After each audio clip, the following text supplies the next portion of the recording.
Hello and welcome to a long video, and this has got a lot in it.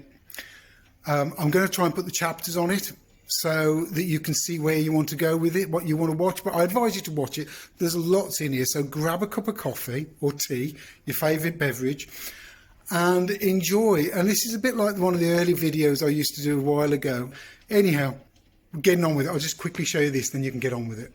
This is where we'll be by the end of the video. We'll have a timber in there and we're going through it, and this is a good one. So as I say, grab a coffee and enjoy. Here we go then.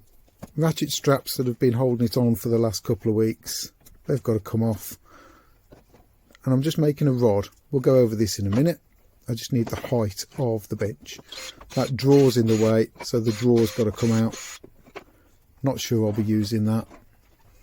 So this is the first time you've seen underneath, and this is wrong. This is short grain going this way.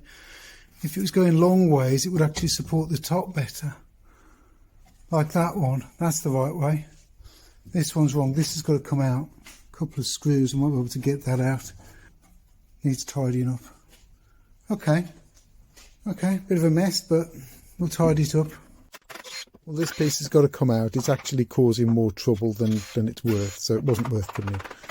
Hitting it from both directions actually gets it to crack out and the glue break rather than splitting the underside. And then I tried to get these screws out, and because of the timber at the back of the tool well, I couldn't unscrew those. And I just thought, well, at this stage of the game, I can just bash it out, see what we can do. So back over, and then just gentle tap, and that bit came off really easy. As I said, it wasn't the right way to do it. Notice again, hit it both sides, it makes all the difference, less damage. That's alright, the remains of a screw there, I can get that out later.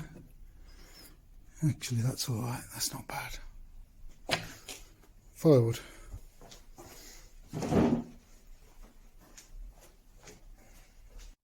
So I like the length of the bench I'm working on now, and this bench could be a little bit longer, so I'm going to add the beech from over there, which will add 30 onto the length here and 30 onto there, and that'll work out pretty good. And now I'm marking the thickness of the top onto this rod, and this rod is just a piece of plywood with all the dimensions on, and this just makes sure I keep a record of what's going on. So this is quite important. So then I come round, put the line on, that top line I put on earlier.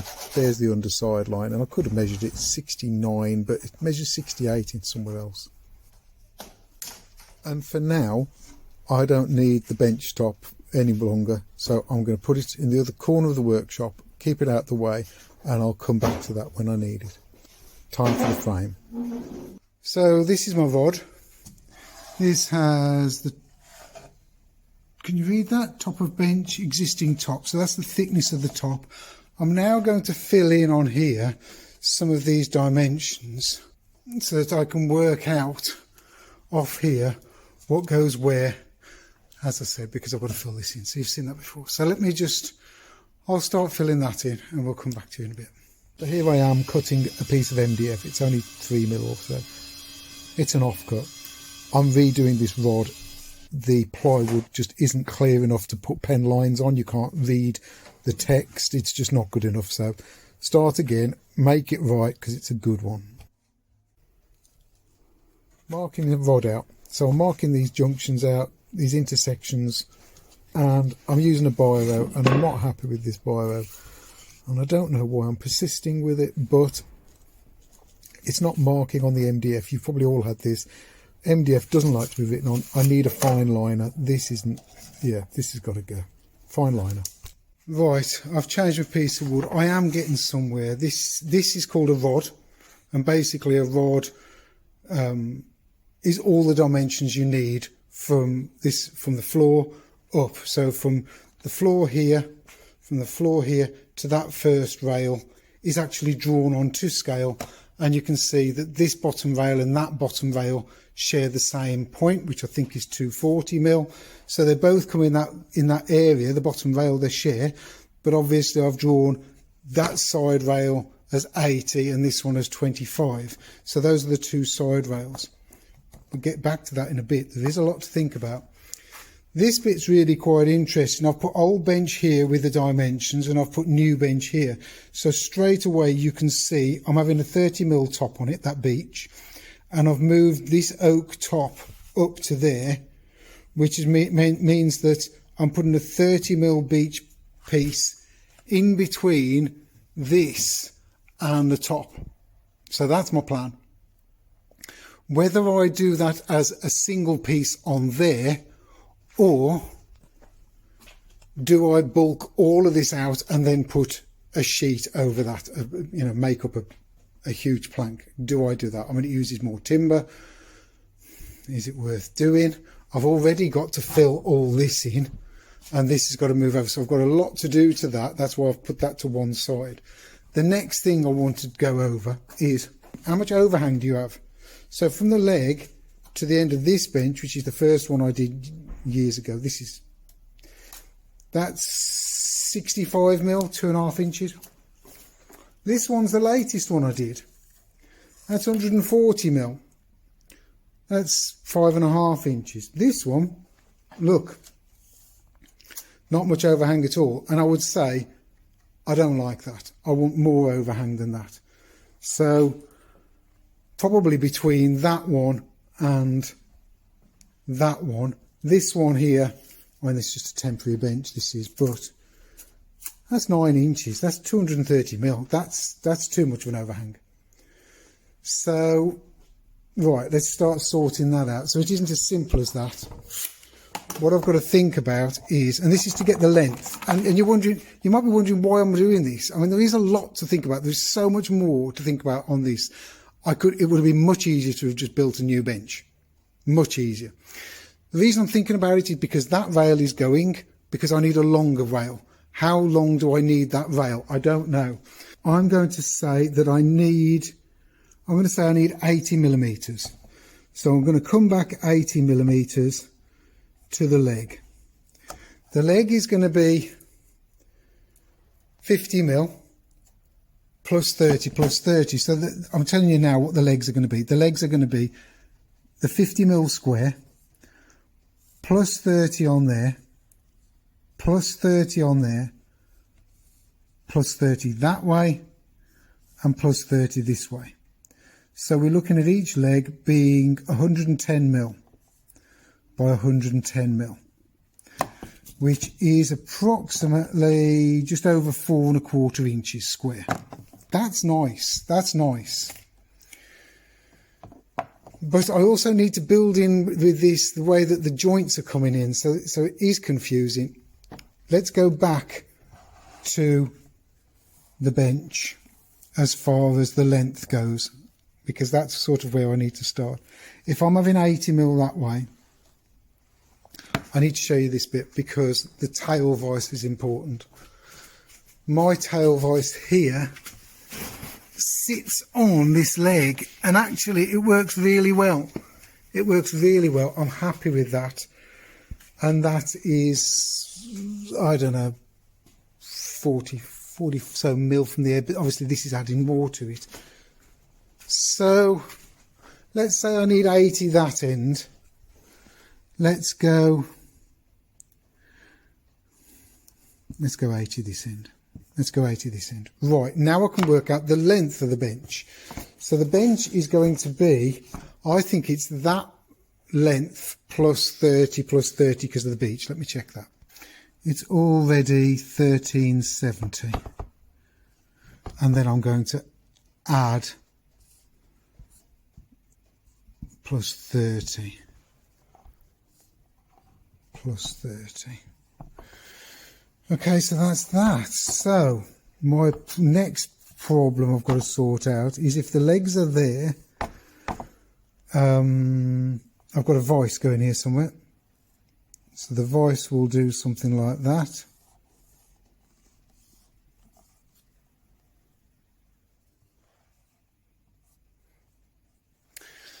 And I'm going to be different now. You see that rail there? I'm okay with that rail there, but I want a front one as well. to make all of the, so you've got a dustboard. I mentioned in the last one, I want a dustboard here. But I think somewhere in amongst this, I could have drawers, or am I overcomplicating it? I'm overcomplicating it. I've got drawers. I can make drawers for this bit. Overcomplicate it. Do I need a front rail here as well as a back rail? Well, it's going to stop a certain amount of racking, and the way I do that, I'm going to come back to in a later video. So, I don't know. I don't think so. So the overall length of the bench is 1370, plus 30 on there, plus 30 on that end gives me 1430. I've got 80 plus 110, 80 plus 110, so that's 190, 190, 380, minus 60 is 320. So I think I need to go 1430 minus 1130, 1110, so that's correct, 1110. So my rails there need to be 1110. How long is this? 1110. Oh, right, okay. So they're going to be another nearly 300 mil longer than that. Okay, so my rail needs to be 1110. So let's make a 2 times 1110 by. Now this is something that I've thought about and I'm not sure what to do with. Let me tell you what I want to do. I'm going to make it the same as that bench there, which is this torsion beam construction. It's going to be very similar to that. It's going to have a studded rail in there and in there, but it won't be made up like this. It'll be made up a different way, but I will be able to unbolt it from the ends, and I'm not putting caps over the end. I will put the nuts. So I think what I'm going to create is, for the rail, I'm going to put beech on the outside, beech on the other side, the rail will fit in there, and then a cover.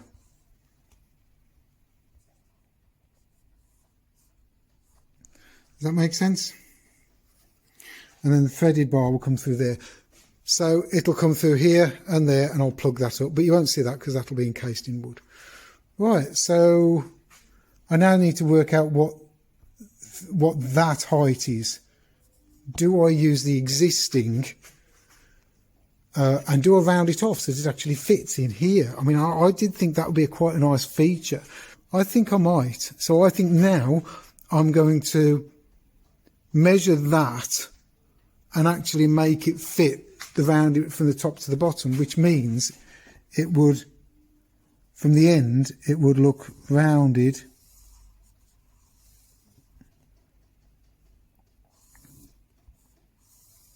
That's the timber. That's that. So it will be like that inside. It's going to be a big timber. Right, let's measure this. Okay, it's 100 mil. From there to there is 100. Okay. And that's all I need. If I make a 100 there, it doesn't matter how, I'll make it the same width as this. I mean, this is badly fitted, look. I'm going to take this apart now. It's getting to the point where I need to take it apart. I'll make it the same width as that.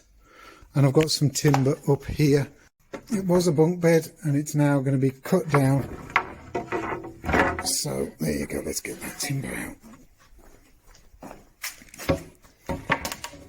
And it can be cut down, it can go through there. Now there is an economy thing here. I'm going to look at this and think, well, am I going to take too much off that?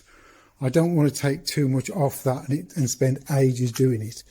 So this looks to be about 7/8, which is about 23 mil. That looks about 24 mil. Oh, I might be in luck.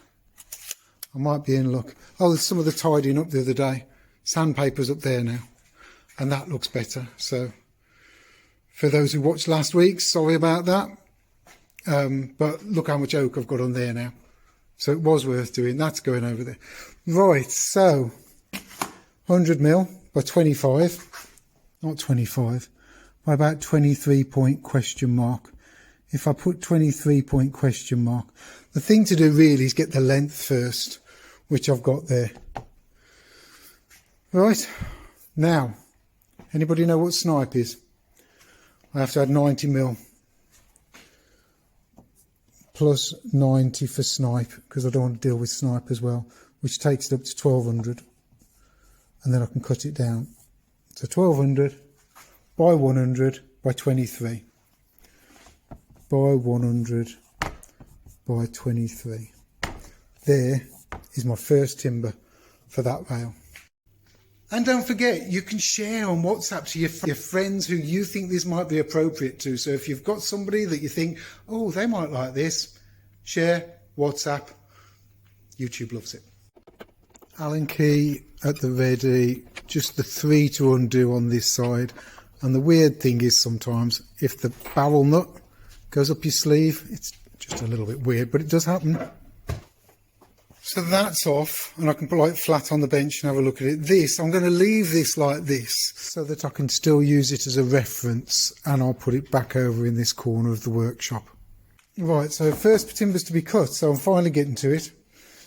Right, snipe. Snipe goes through a machine, and because of the rollers and the cutters in there, and it's only one roller is effective as you push the timber through. When it then hits the cutter, then it starts coming through and it hits the second roller, which pushes it down, and you end up with a little scoop at the end of the timber, just a tiny little scoop. And mine is about 45mm. So I've looked at it and I thought, well, actually, rather than cutting this end off and then doing it, I can actually incorporate my snipe and cut that off, because look, 45mm will just give me a nice square end, just missing those holes. So that works really well. Then my other line is here.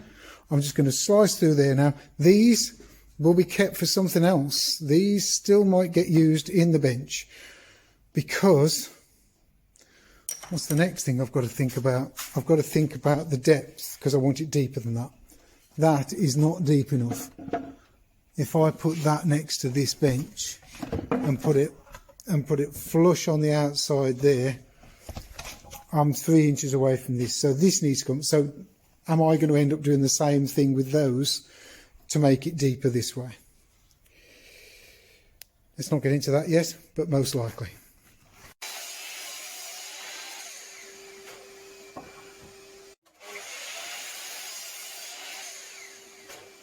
Just setting the saw up, and I'm thinking about the tenon in there.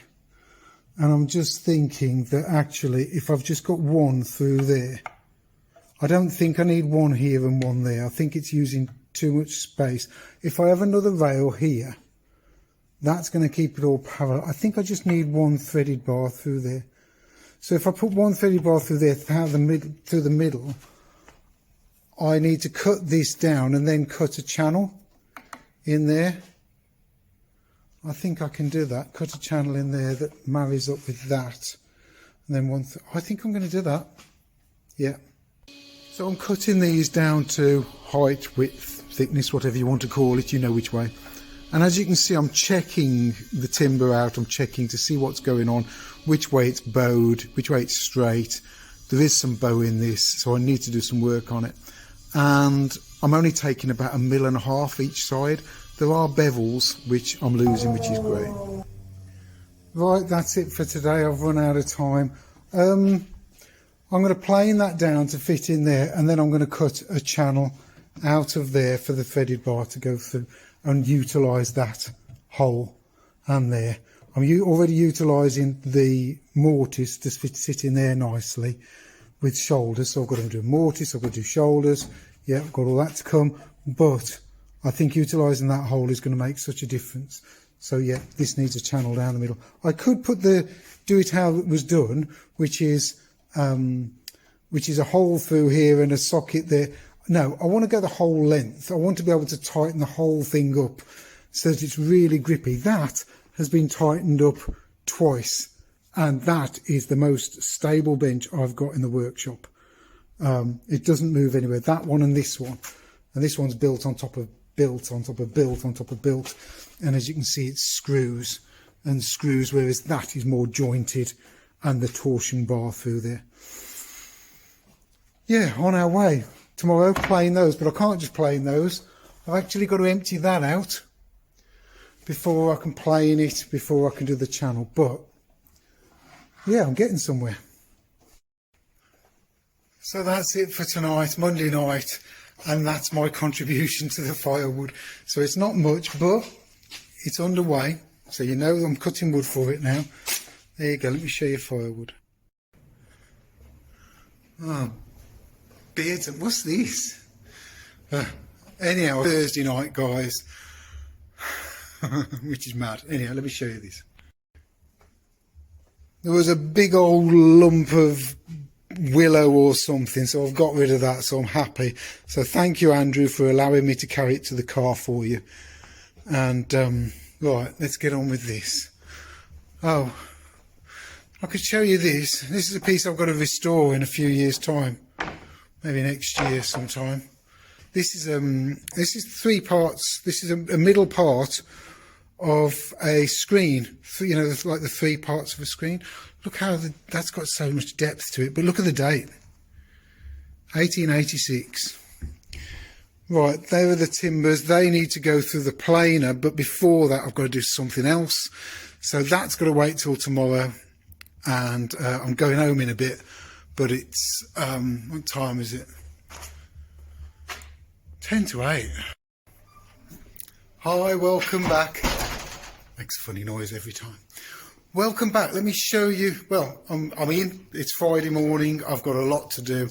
I've just cut up some firewood, which is great. Let me show you what I did last night. I emptied my bag of shavings last night. I invert it, turn it the other way up, so the wood dust from the headboards down there, and this up here is pine. Yeah, look at it, lovely pine. And I need your help. I need your help. Let me just zoom out a bit. There you go. I need your help. I've had this thing 13 years, and it's not looking good. And some of these filters are very expensive, and some of the big cartridge ones. But the unit works really well. I think I've got a couple of cracks in here, so I think I need to change the pipe. Do I just upgrade that, as in new pipe, new bags, new filter, keep working with it? Or do I just buy a new one and then sell that? What do you think? What would you do? 13 years old, still works all right. I'm not keen on this sort of micro. This gets down to about 1.5 microns.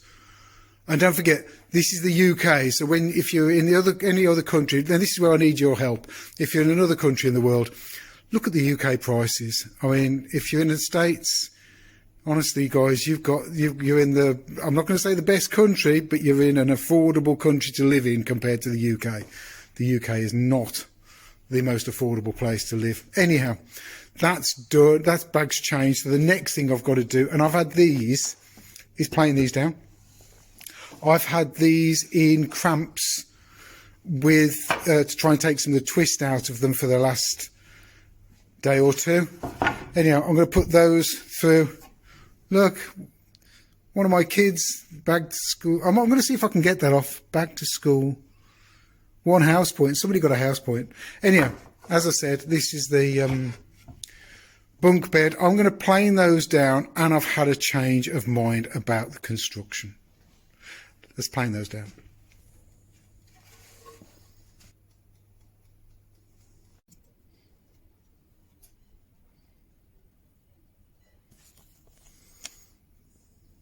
I'm going to keep that somewhere. Right, so look at the bow in that. It's not good. Now, I've got a planer and thicknesser here. So I can plane the top and thickness. And there is a correct procedure for doing that. But this timber is already quite thin. The correct procedure would be to, where it's coming around this way, take some off this end, take some off that end, put it through the thicknesser, and, well, until it's flat, put it through the thicknesser, and that would take the bump off the here, and it would get thinner and thinner. But the problem is it will be too thin for what I need. So how am I getting around this problem? I'm getting around this problem by, if we look at how much rock there is in this, let me put you down so you can see. If we look how much rock there is in this, what I will do is when I start gluing the pieces on, I will glue those pieces on so that it is on a flat surface, clamped down and glued in that flat position. So that will happen twice, once for this side, and then I will assess what's going on. If the next piece, if it doesn't make any difference, I will then, I've got a plan for how to glue the other side up and how I can make that almost perfect. So I know how to do that, I can get rid of that, and that'll be in a future video, probably the next one. I've re-measured these at 21.7, so I can tidy those up. I'm wondering whether I should have a shoulder either side. I could do. I'll put them through, see how they look. I don't really want to get them dead tight onto there. I wouldn't mind a shoulder. Let's have a look. We'll plane them up and have a look.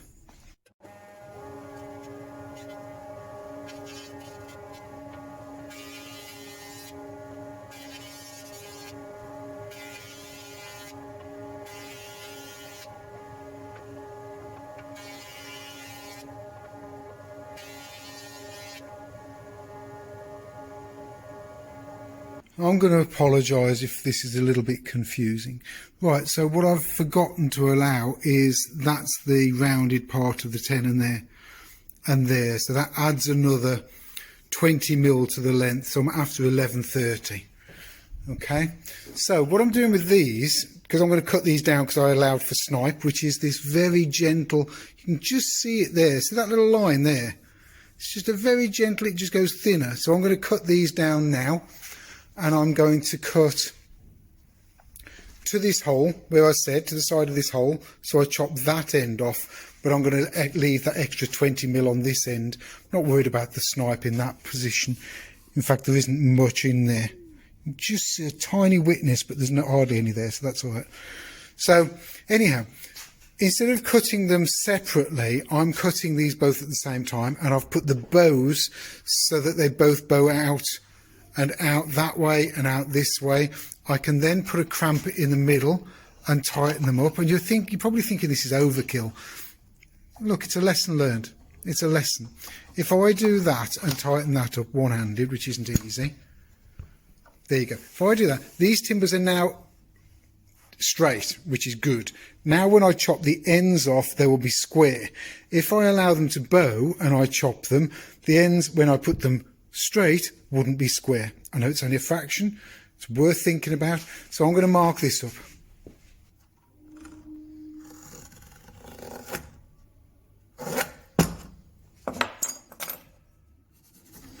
And now I'm going to measure to the other end. 1130. Now, something that I learned a number of years ago was to be more accurate. What we do, we don't necessarily measure from the end of the tape measure.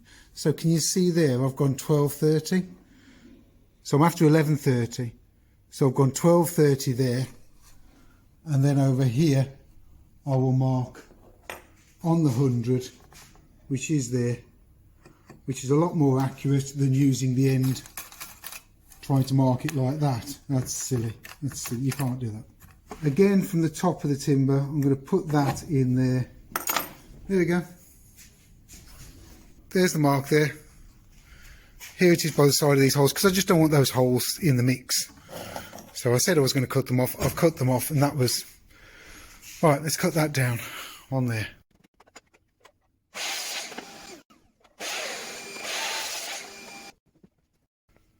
Right, that's it. That is the first timber cut to thickness, cut to plane to thickness, cut to height, cut to length. Because I've done it that way, that is so smooth. This is so smooth. It's a beautiful finish. So I'm happy with that. So now I'm going to write on these, and I'm going to choose which I feel is the best for the front and back. They're both the same way round. So that's not going to add up to much. This timber's very old. It's not going to go very far now, but it doesn't matter. This is the top. That's the top. There's no real difference in which way around they are. This can be the front face, and I'll put front, and I'm going to put back, top, and I'll put rear face on there, rear face. Right, now I've got something to work on. Right, next is to mark up these 10mm, because that's 10mm inside there, so I need to mark that on the ends. I'm going to show you how I'm doing that, because I'm doing that a slightly different way. It's just like an offset. Let me just get ready. Just mark there, 10mm. In fact, it's more like 10.5, so I'm just going to squeeze an extra bit out of that. Mark it the other end as well.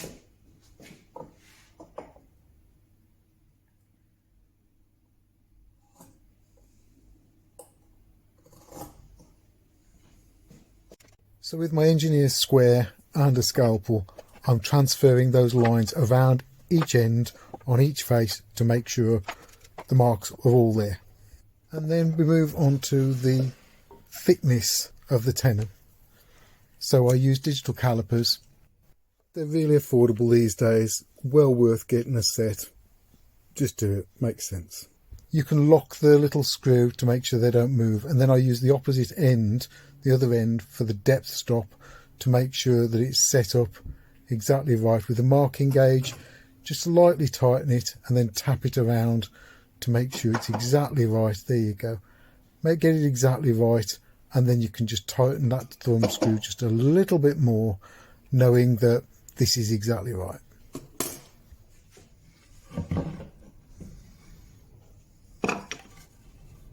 So because that back face is going to sit down there, can you see that? I'm only doing the thickness from this side to the front, so I can now put that in the vise, mark up there, double check that, yeah, that's spot on. So all I've got to do now is take from there to here off, round the corners, and that will fit in. So there you go, that's very similar. So all I've done here is put that on the centre and spin it around. It's the same radius as this. Force a bit. Doesn't have to be the most accurate because it's a wobbly hole, it's not the best hole. So I'll chew it up when I get to it. Right, let's chop this bit off. Right, I'm just going to start my saw off over there.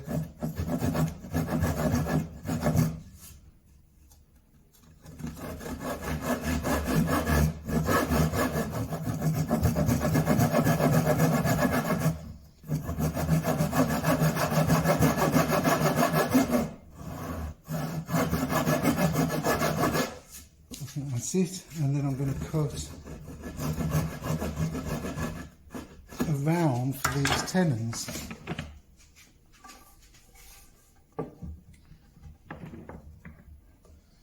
Let's do it like that, it won't hurt.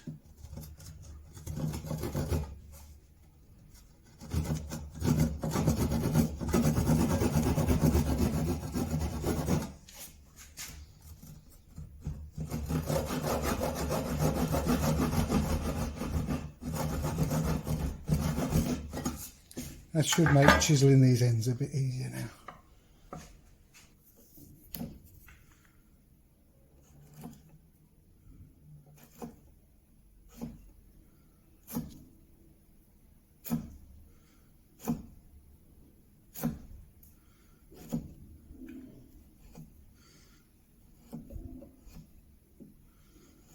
Don't take too much off.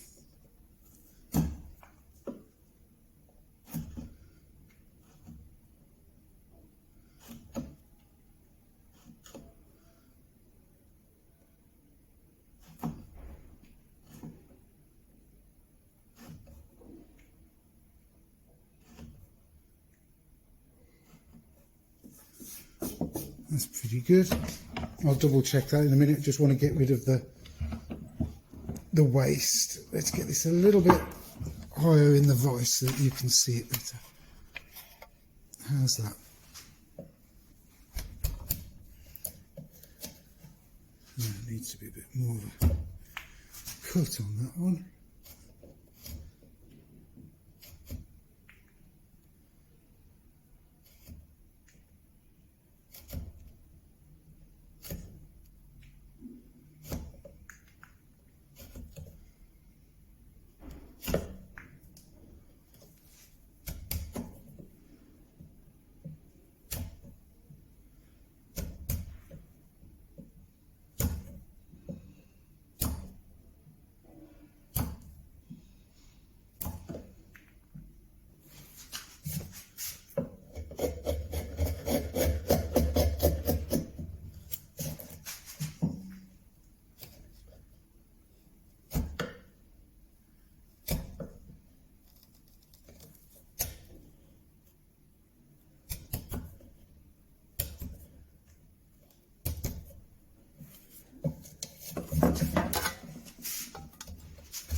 Saw needs sharpening.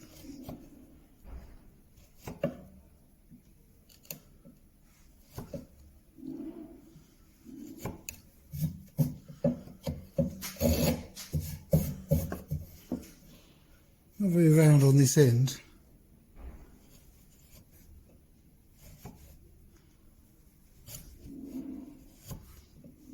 I can revisit this in a sec. Let's have a look at it in its place. So the timber's marked up, front face, that's the back, this is the front. So it's this end going into there. And how have I done?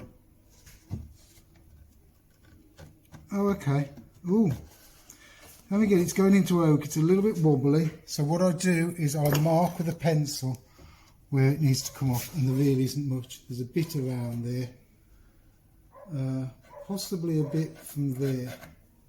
That's going in, this isn't, so it's from there to there.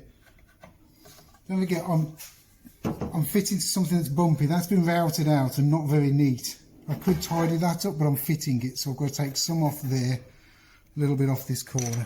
Let's see what we can do. Put it back in the vise so that it's nice and safe.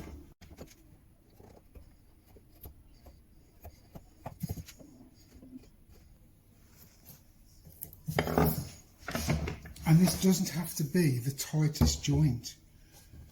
This is just another element that's going to help improve it. Oh yeah, a bit more.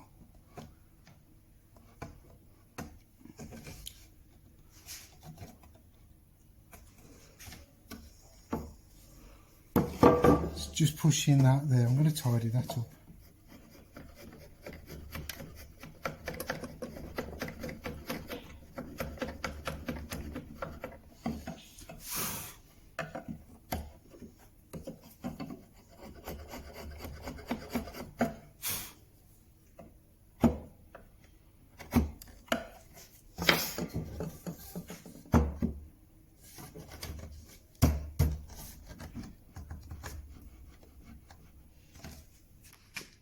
Right, as you can see, it's going in. Got a little bit loose there, but as I said, these are routed. They're really not very good. That's nearly in. Give that a tap, and it'll be in. So let me show you a Japanese technique. So this is a Japanese kana. This is a Japanese mallet, hammer, I should say. And I'm just going to take that back out of there. So what this should have done now, let's put it on here, is mark some of this. And you can see, can you see, I can't see the screen very good. Can you see these compression marks? Yes, you can. Compression marks here. Now, I could take some of these off,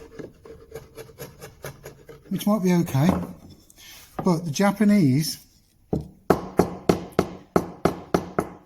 knock them down. So if I hold a piece of timber here, so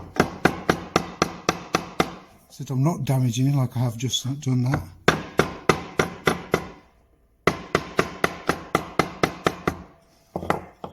And then there's a bit of compression.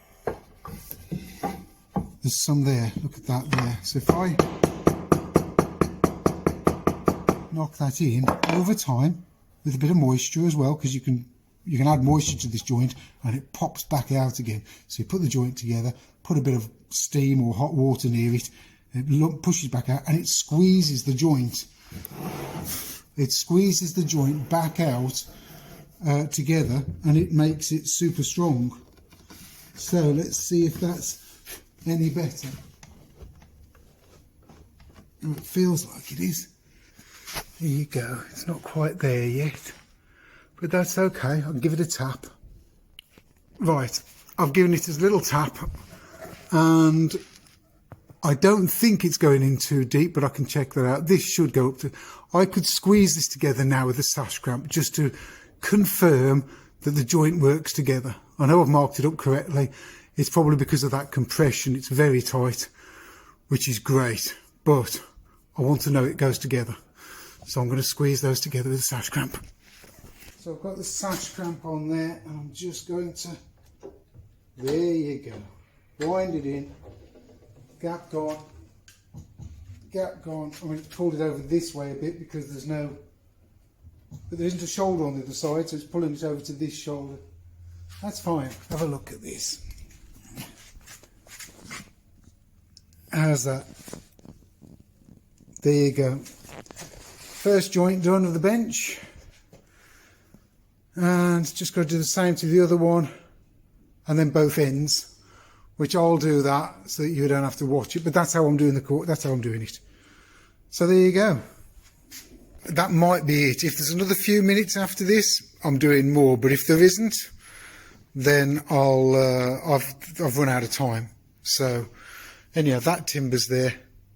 So that's ready to do the same. And as you can see, it didn't take long. And while I was filming it, it was about 2 or 3 minutes to do that, 2 minutes or so to do that joint. So that wasn't much. So it's worth doing it. And as I say, look, I've got a joint already. I've got a joint there that's going to help. And even if it does bottom out slightly, I don't mind too much because it's going to have the... Yeah, I don't know whether I'd mentioned that. I've changed my mind back from a single hole. No, it's going to have two. It's going to have two studded bars through there. There's been this change of mind, which back again to where I originally said at the beginning of this video. Yes, it will be there. There will be, and the reason for that is because I've got twice as much tension on this joint. So I want that twice as much tension. I think having one in the centre is almost like a pivot point, and it could allow it to move around. One either end means I've got pressure either side. I could almost level up the uprights by how tight I adjust these two without any top rails. So yeah, going back to that, and I've got to go and pick up some threaded rod. Well, I hope you enjoyed that one. I hope you enjoyed the video. I hope you enjoyed seeing some of it come together and the thoughts behind it. There's lots of thoughts behind it. Must also say, there's a dozen different ways this could be done. Dozens. All woodworkers are different. We all do different things, different ways. And we'll go into that one of the days. In fact, if you listen to the podcast I do with Jill, we do a podcast, Heads and Dovetails. We can go into things like that on there. I'm done for now, so please like, share, subscribe, share on WhatsApp. YouTube is going crazy for WhatsApp at the moment, so if you know somebody who would enjoy this video, share it on WhatsApp. It makes a huge difference to me.